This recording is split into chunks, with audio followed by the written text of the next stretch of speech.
So I'm gonna try and get the sky for you before it goes down. It's absolutely amazing. That is absolutely out of this world. Now, just wondering which angle to try and get it up for you. It's actually, we'll try the other side. Of course I've done the annoying trick, haven't I, where I've missed the best of it. But that's because my friend was meant to be calling me straight back, and then she hasn't called back. So the point is, I wasn't using my camera, and now I am. Probably it'll ring, won't it? Look at the, right, I'm not denying the fact that there was a lot of chem haze. It's not as obvious now. But what I want to show you, really, without dropping my camera, is look how red it is. Not just that, but look at the fog. It's just dropped out the sky. It won't, of course. Of course it doesn't want to show you properly. There we go. Oh, I was going to go and walk in this, and then I thought, actually, crikey, you know how fast it is once the sun does go down. I thought, if I want to catch this sky, I'm going to have to do it from here. Or if I hadn't been waiting for the phone to call back, I could have been, and I could have walked for 10 minutes, and it would have been enough to have got the sky as it was. But it's too late now, because I didn't, did I? Look at that! I've never seen it quite like this before. I'm quite glad I didn't go for a walk, actually, purely because from the perspective that I'm looking at it, look at that!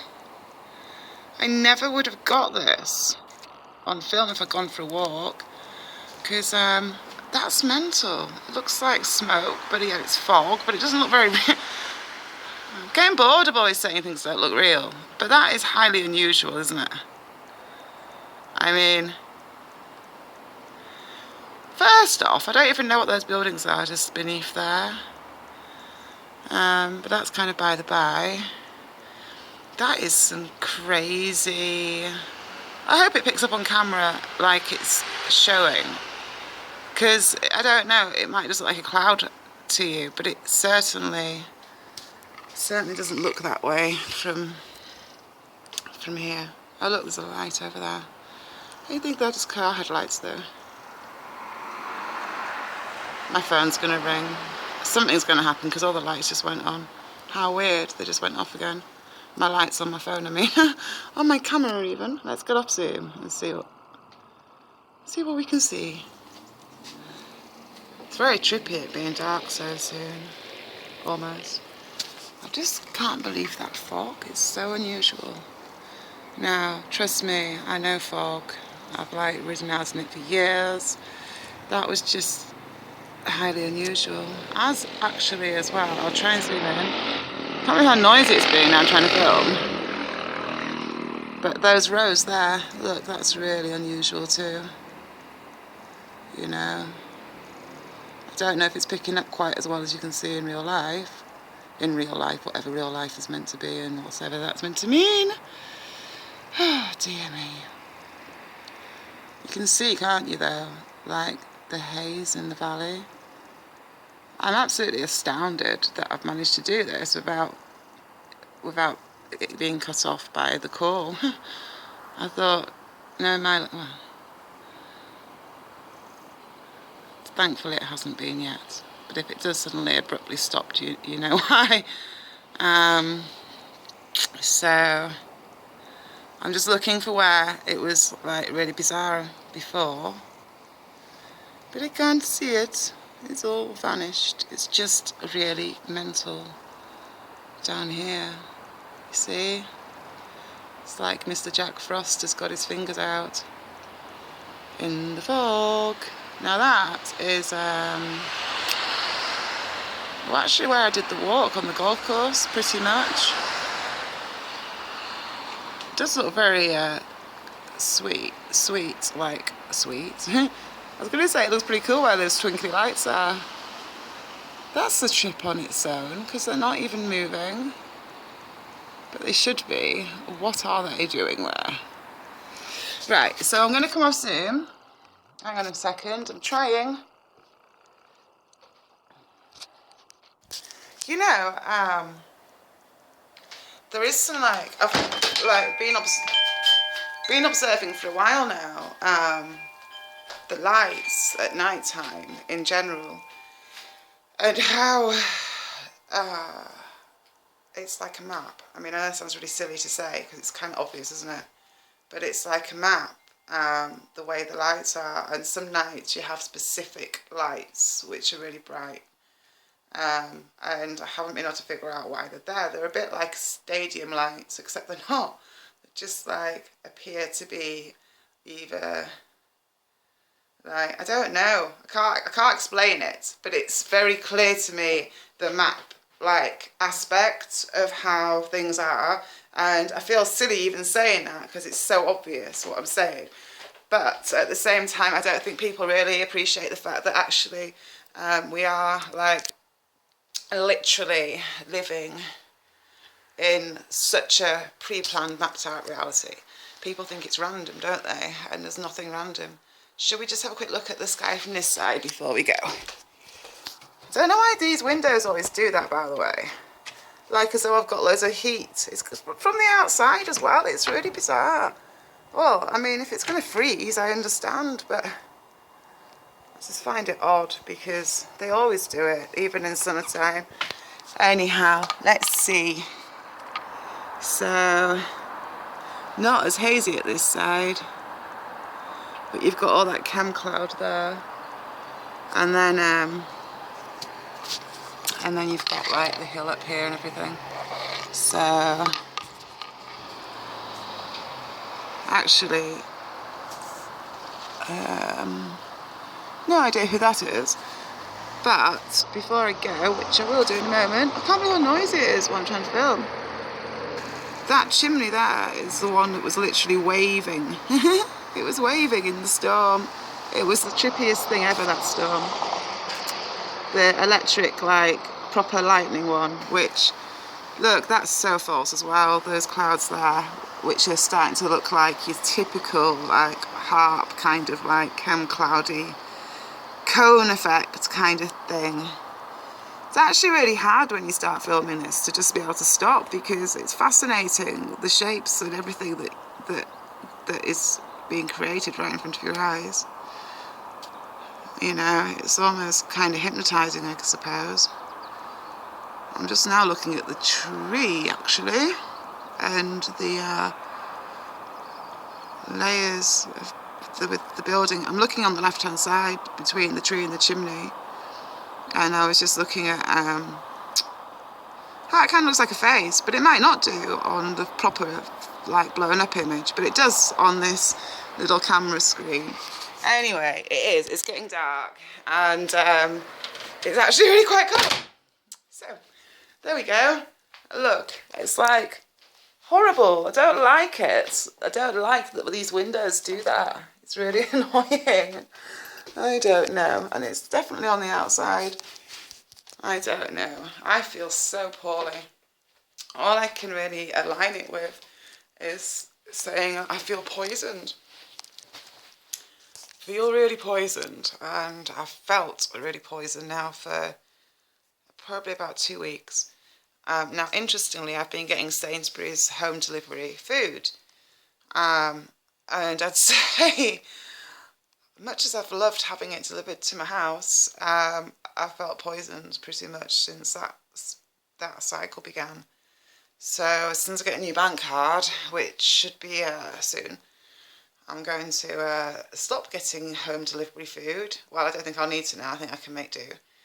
And hopefully maybe when I'm just buying like my food randomly again, or like without it being pre-planned or bought online, let's hope that I stop feeling so poisoned, because I've been so ill today. Like, I mean, I do feel traumatised, and I do feel a bit of a state anyhow from everything that went down at the weekend. But and I felt shaky, really shaky when I woke up yesterday morning, and I just feel really traumatised, and it's just not very nice, you know. But I feel poisoned. It's not just that I feel traumatised. I just feel so poisoned. It's like weird. A little bit hard to explain, really, because before anyone asks, no, I've not. Well, I am vegetarian. I do eat fish occasionally, but I haven't eaten any fish. Haven't eaten anything to warrant feeling poisoned. And I can wake up on a morning and literally want to hurl, like I almost did this morning.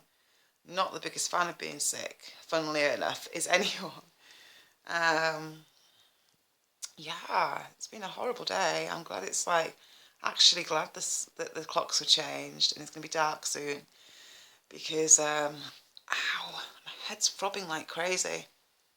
Can't believe how much I've been attacked literally by my hair.